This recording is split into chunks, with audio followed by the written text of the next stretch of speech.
Hi, it's Elaine, and this is Tales of an Entrepreneur, where we discover not only what entrepreneurs do, but why they do it.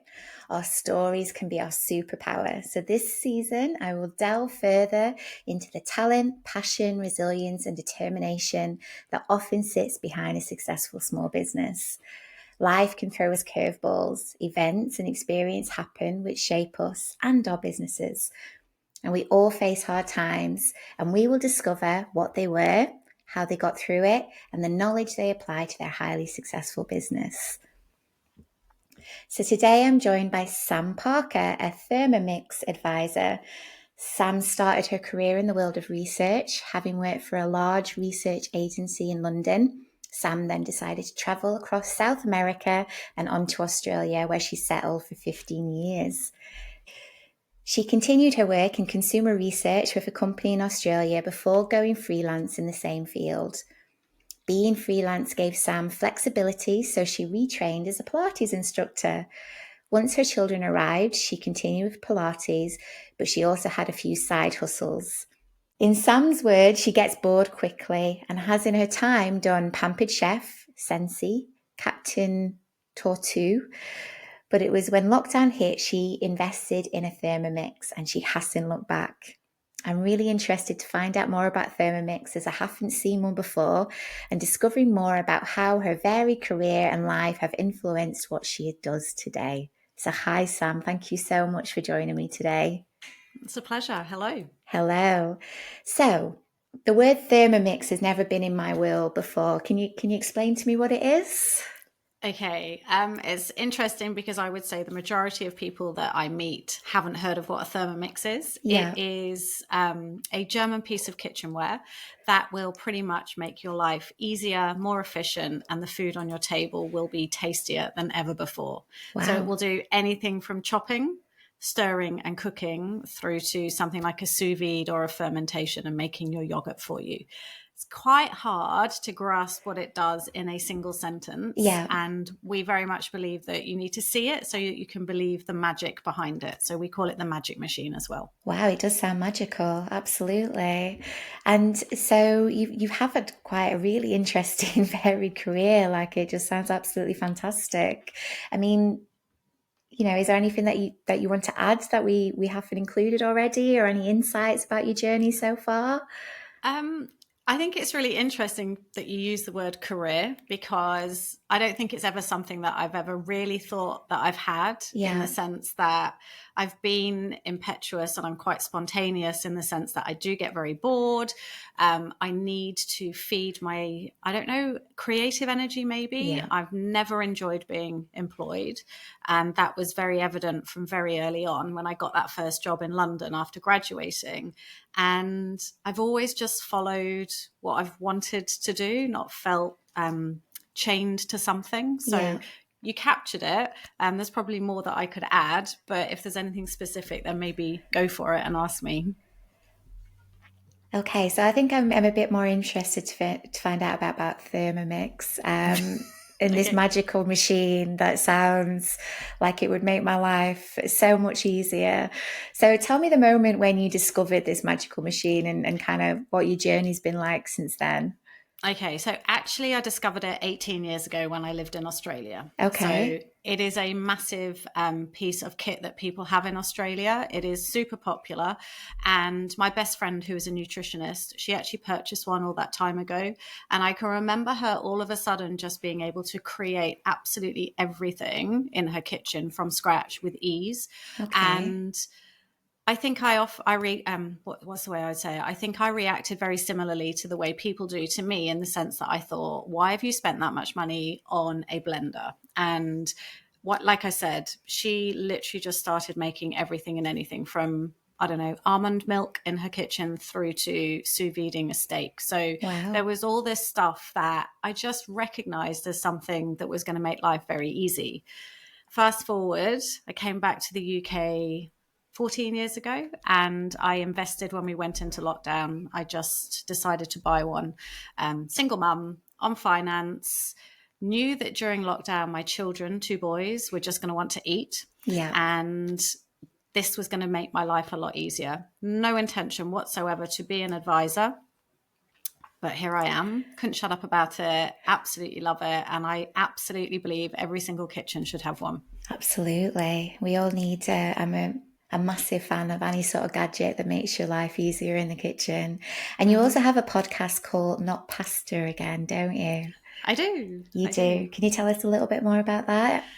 Yeah, so it's a very new thing. It's a massive step out of my comfort zone, which you might understand. Absolutely. Yep. Been there, done it. Still cringe when I listen to the first couple of episodes, but it's something that I feel ties lots of elements of my life together, in the sense that the research that I used to do very much gave me an insight into the needs that people have and the issues and problems that people have in the kitchen. Okay. So I've tried to correlate it all within this podcast and be able to speak about those particular issues. So it might be that people lack confidence in the kitchen, but don't necessarily want to admit that. Yeah. It might be that people want control in the kitchen, which is very much what I wanted. I wanted to know everything that was going into my food. So I've used my research background, the Pilates, which is obviously all about looking after yourself, so that healthy aspect as well. Yeah. And it's called Not Pasta Again because I am so bored of hearing my children ask for pasta. Yes. That it's just like, seriously, you want pasta again? And it's sort of a threefold journey in that name, in the sense that it's always asked for. It doesn't have to be pasta again when you've got a Thermomix. That's the beautiful thing about it. It enables you to eat so many new things. And now my eldest son, he looks so resigned when the youngest says, can we have pasta? He's like, oh, do I have to have pasta again? So yeah, it's just I guess an avenue for me to share lots of things that I feel impact on how women in particular feel in the kitchen. Yes, I think the lack of inspiration or eating the same things again and again, like pasta, is a common occurrence, isn't it? Eggs, yes. Omelets, boiled eggs, yeah. Piece of fish on some potatoes. Well, that's quite adventurous, Elaine. Fish. There's lots of women that wouldn't know what to do with it. Okay, that's really interesting to know. So, Sam, this podcast is all about life's twists and turns and the experiences that we gain. And it sounds like you've gained absolute bucket loads on all your adventures so far in life. And, you know, what life has taught us and what challenges we've faced and overcome. Is there any sort of pivotal moments that you'd be happy to share with us today? I guess it's quite interesting when you say, are there pivotal moments? There are definitely three things that I think would come to my mind, in the sense that, maybe four actually. You know, pre having a career or having that first job, I actually had no clue about what I wanted to do, what I was, I did a psychology degree, which was brilliant, but I didn't really know what I was going to do with it. So I felt like I fell into consumer research. Yeah. So just sort of ended up in London because that's what I was supposed to do. You know, you get your degree and then you go and get a job and, you're supposed to love it. And I didn't. I got the job, and I think it was sort of twofold. I didn't like living in London. I'm a country girl. Yeah. And I don't think I really liked what I was doing in that sort of moment of time. So in that very spontaneous sort of way, I very quickly sort of decided that I didn't want to do it. So, wanted to quit. My dad managed to persuade me to stay for a little bit longer, but that's when I made the decision to then go, I'm going to Australia. I'm just going to pack my bags and I'm going to see what happens and where that takes me. Yeah. So that would be sort of two moments rolled into one, in the sense that actually arriving in Australia just showed me a whole different perspective on living. Yes. Just a freedom, and interestingly, I did fall back in love with research. So it is what I ended up doing, but I don't think I would have done that if I'd stayed in the UK. That new lease of life that Australia gave me was really pivotal to me being able to do that. Does that make sense? Yeah, that makes complete sense. And actually, in your introduction, it was, you say that you get bored easily, but actually what you've just described from my perception is very brave. And, being able to follow your intuition, knowing that something's not right and doing something about it takes a lot of courage. For So, the first time when I landed, because I went through South America and we landed in Melbourne, I can honestly say I've never felt more at home in a place. It just wow. felt right. Yeah. So everything sort of aligned, and it's lots of people would just be like, really, but yeah, it really did. Excellent. And so, how did you find settling into Australia? Like, moving to another country. Like I mentioned when you first came on the call, I've lived there for a Mm. while, and the first year was really, really tough for Mm. me. I don't know if that was your experience. Um, how would I describe it? I think I was so ready to not be in the UK Yeah. that initially it was brilliant. I was loving the freedom. I was loving not working in my career. I don't mean I just did admin, but for me, I had that freedom to just work 9 to 5. Research is very much about continuing into the evenings doing focus groups. So I had this just freedom. That is the one word that I would describe. So I absolutely loved it. And then I think my visa for a year was coming to a close, and that's when it was like, okay, what am I going to do? Am I staying here? Am I going to have to go into research because I needed that work visa? um and it's maybe the second and third year for me where it was like I didn't want to go home just in case I wanted to stay. Yeah. So for me, it was probably not that first year. It was just the subsequent 2 and 3, 4 years where I was like, is this going to be where I stay? Yeah. Um, so yeah, slightly different, but similar and just a little bit later. Yeah, yeah. So it's just a little bit paused, Mm, almost. Yeah. completely. And so your time in Australia, you were working in research, but then you were also introduced to Thermomix, which has obviously set you on a path where Hmm. you are now. So when I'm assuming you moved back to the UK at some point. 14 years ago. Okay. And how did you find the move back in comparison? Oh, it's so interesting because again, I came full circle in the sense that I wanted to come back. Yeah. Children, so I had both of my children in Australia, and it was almost instantaneous that I had this draw to be back home, having never thought that I would live in the UK again. I honestly thought once I'd settled myself in Australia, that was where I would be for the rest of my days. So in actuality, when we came back, we didn't come back initially to stay. So Yeah. we bought a caravan and we traveled around Europe for the best part of a year and a half with a two and Wow. a half year old and a 6 month old. And it was kind of supposed to be me deciding that I couldn't not be in Australia, that I was okay to go back there. But the more I saw of Europe, the more I was like, I can't go back. So that in itself was a completely different adventure, which I haven't mentioned. Again, that gave me that really nice freedom from a very different perspective because obviously I was older. And if I'd had faith in my ability to homeschool, I would have chosen to travel for longer, Yeah. 100%. Yeah. Yeah. It's quite a daunting prospect, isn't it? Yeah, well, Homeschooling. COVID basically taught me that I would have been really, really bad. Yeah. Yeah. I think a lot of people had that realization throughout that Yeah. time. Yeah. Okay. So you moved home. You went traveling across Europe with toddlers and babies. Mm-hmm. My hat is, yeah, well and truly off to you. Wow. That is an incredible thing to do. Mm. Um, and then you settled back in the UK and you were trying to find your next path. Is that the right assumption to make? Yeah, I guess it was because we came back to where I live now, which is not where I grew up, and a beautiful, beautiful place. And this was where Pilates was much more my world now. I'd given up the research. I'd recognized that I'd needed to do that when children came onto the scene because I'm a bit of a perfectionist. Yeah. And being a parent and being a really good researcher was not going to marry together at all. So the Pilates came into my world as a means of giving me that freedom and flexibility this time around my children so I could be around for them more. So coming back was, I think the hardest thing was finding somewhere to actually live, that affordability to be able to do Yes. it, because my now ex-husband, him finding work, me finding work, that was the challenge more than necessarily finding the work for me. So the Pilates just sort of, I don't know, I fell into a groove with it, and I did outdoor fitness classes, had a really core group of people that came, and that continued really, really, really happily for the best part. Well, when COVID hit, went online with it. And that's obviously when I was introduced, well, when I purchased my Thermomix, not when I was introduced to it. So Pilates and settling back down, it was great. I had a lovely, lovely little business. Yeah. I actually am a trained Pilates instructor too. No, seriously. Oh, that's Yes. crazy. I got my qualification when I was on maternity leave because I thought I was bored. Okay, um, similar.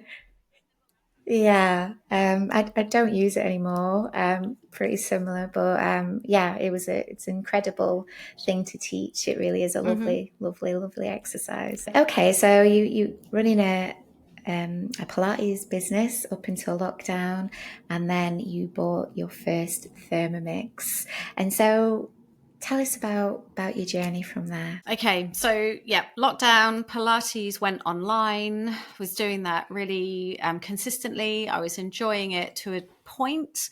The Thermomix got purchased, and I had no intention of becoming an advisor, but I absolutely couldn't shut up about it. So literally was telling everyone about it. Everyone was already online because that was what life was all about. So I just decided to become an advisor, and the journey has been quite huge in the sense that I felt like I just had a hobby with it for a while, in the sense that I was just like, oh, you know what, you should have a Thermomix. And, I do a little demonstration. There was no structure to anything that I was doing. Yeah, And it was actually a friend who was an advisor as well who introduced networking to me and said, if you want this to be a business and for it to grow, then networking should be something you should consider.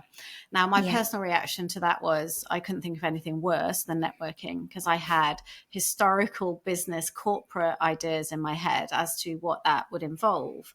But I was brave and I joined a networking group, and that's when I got a business. That was when it became less of a hobby and I got structure around it. I worked on myself. I got more confident. I got rid of a bit of imposter syndrome. It's probably not gone completely. And I just started to think about, what? You have such a good background with consumer research that you can marry all of it together. And it was all about the control that I wanted with what I was putting into my body. So I just sort of brought it all together, created a Facebook group and community, and just started to learn that, I am who I am. People will like me and what I stand for. And yeah, I just married all of the elements of my world into the Thermomix can be your best friend in the kitchen. amazing. There seems to be a real common theme in this podcast from our guests that when people hit that kind of that moment where they're like, I am who I am good at what I do, and what I do offers value to the world, that when they have that just epiphany moment, that things just tend to snowball from there, and they see success from it. And it's fantastic to see. So what does a Thermomix advisor do? Okay. Well, there are lots of things that a Thermomix advisor should do and will Okay. do. So you, as a Thermomix advisor, you are, I guess, in a role that will showcase and share the Thermomix with somebody who is interested in seeing it. So the business is direct sales, Yeah. and it is very much about putting the machine into a kitchen and demonstrating it. So Okay. showcasing what it can do. And I guess that is it in a very succinct sentence. I think from my perspective, I have wanted to build a community around that so that there is a support system and structure. Again, like as somebody who's quite spontaneous, I need to have things underpinned with structure, because I Okay. believe structure allows for freedom. Yeah. So I have this group, I do online demonstrations, we do cookery classes so people can come in, meet other advisors, meet other owners, and just simply share how beautiful this is as a piece of kit to have in Yeah. your world. Wow. And so a question popped into my head when you were speaking then, so I'm going to ask it. So what was the first thing that you made in your Thermomix? I think this is hilarious because I made bolognese. All right. Okay. And the reason I made bolognese is because I knew what it should turn out as. Yeah. So it's a piece of kit that can be quite daunting and overwhelming in the first instance Yeah. because, it's an investment. It does so many different things. And whilst you follow a guided recipe on a screen and everything is weighed in for you and you're told exactly what to do, you're still a little bit like, oh my God, what should it be doing? What should I be doing? So I made bolognese because I knew what it would look like at the end. And sure enough, it looked like bolognese. It just tasted a whole lot better than any bolognese I'd ever made. Wow. So that was the first thing that I made in it. Excellent. Do you want to know what my most made dish is? Go on then. Yes, I do. Which is kind of embarrassing, but also marries into what I'm doing in my podcast world. At the end of every year, every user gets a summary of their top 10 dishes that they make, the most ingredients they use, all of those sorts of things. Okay. And mine for the last 2 years has been boiled pasta. Oh, wow. Because it gets served with everything, yes, with my children. And every time it comes up, I'm just like, oh, seriously? This is ridiculous, because I make so much more than that. So there you go. And now your podcast name makes complete sense. Again, another level. Yeah. And so all the, especially in particular your most recent Thermomix journey, what kind of support have you had around you? I mean, like you've mentioned your network and your business network, but is there anybody else or anyone that kind of stood out to you that really has really helped you along the way? Oh man. Yeah, there's probably a couple of people at different moments. So when I first started, you are within a team, so you are connected with a group of advisors. And there was one lady in there, Natasha, who is the one that introduced me to networking. She's the one that I would demo with. We would share a lot of things together like that. So she really helped me feel at ease within that world in the first sort of stages. Yeah. Beyond that, I would name my current partner, because he's a long-suffering listener to everything. So yeah, just always there, believes in me, lets me do it. So just having that kind of support, I think, is really crucial, because it can be quite lonely when you work on your own. Absolutely. In that regard. Yeah. And then there are a few people that I could mention as well, team members who are just always there doing the demos, always supporting, and those sorts of things as well. So they would be the two sort of moments that I would sort of name, or people I would name. Amazing. Yeah, I couldn't agree more. Everyone needs a cheerleader, don't they? Pick you up on your bad days and cheer you on your good days. Well, can I go back a question or two, in the sense that he was the one that sent me fully on the Thermomix journey, inadvertently, because my Pilates world was very good, very nice. And he just one day said to me, and you might not know this actually, that I was in my comfort zone. And I really was like, I was almost affronted by that. I was like, I am not. I've got a nice little business. I walk down to the studio. It's I get home for the children. And then it just set my mind going. And I was like, he's right. I was in that point where I was going to hit boredom again. Yeah. And it was like, that was when I was like, you know what, I'm just going to go for the Thermomix world completely. And just, if I don't try it, I'll never know. Yes, absolutely. Take a leap of faith. Mm-hmm. I've done that plenty of times. Absolutely, it sounds like it. And so with your journey, I'm assuming that, there's been lots of ups and downs and, challenges to face. Have you surprised yourself at different moments in your life in your resilience and your willingness to keep going? Yeah, definitely. I mean, I say yes, but I've also indicated to you early on in my world that it wasn't that I would give up on something when I didn't want to do my first job. It's just a recognition that it's not working for me. So absolutely. I've always been good at that. But yeah, there have been moments even in my Thermomix world where, it's a sales-based world, and the sales don't always come, but you're giving loads of your time and your energy, and it's to keep going can be quite tricky. So that would be something. I mean, working freelance in Australia in research, it's finding the work and just consistently putting yourself out there. I've never been particularly good at that. I'm quite, I would say, a humble individual. And I think I've had to learn that actually you need to shout for yourself, because if you don't, then other people aren't going to do that for you. Yeah, I couldn't agree more. I could not agree more. And it takes quite a lot of self-belief, doesn't it? And I think we don't always have that. It comes with experience and wisdom and all those things. And so So from all the experience that you've had and all the lessons you've learned along the way, how have you applied that to how you run your Thermomix business at the moment?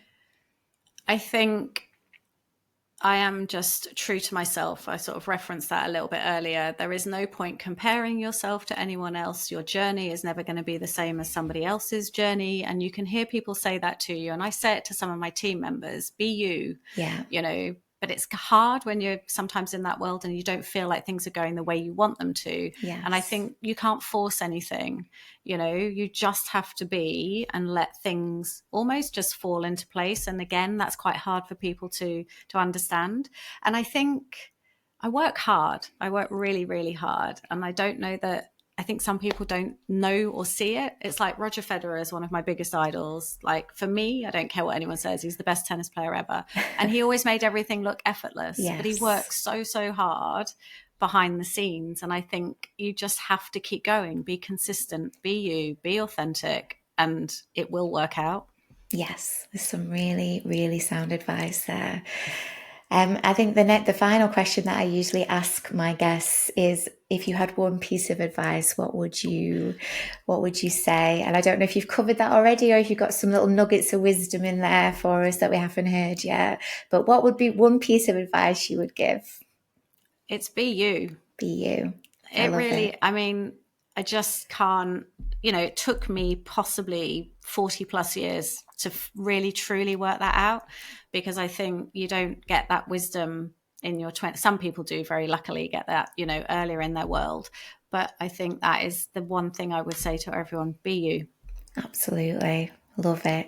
Absolutely love it. And so if people want to find out more about Thermomix or find out more about you, where should they go? How do they get in touch with you? Okay, so I have a very active Facebook group, which is called Let's Thermomix. I Okay. have a website, which is www.myfoodforthought.co.uk. And I do have an Instagram account as well, which is also called My Food for Thought as well. Excellent. And also the podcast, Not Pasta Oh, Again. oops. Yes, that. It's so new in my world. I'd forgotten about it. Sorry. Yes, my podcast, Not Pasta Again. Thank you. Well, Sam, thank you so much. It's been an absolute privilege of hearing your adventurous, absolutely amazing life today. And I wish you nothing but success from here on in. Thank you Thank you so very much. much. Thank you.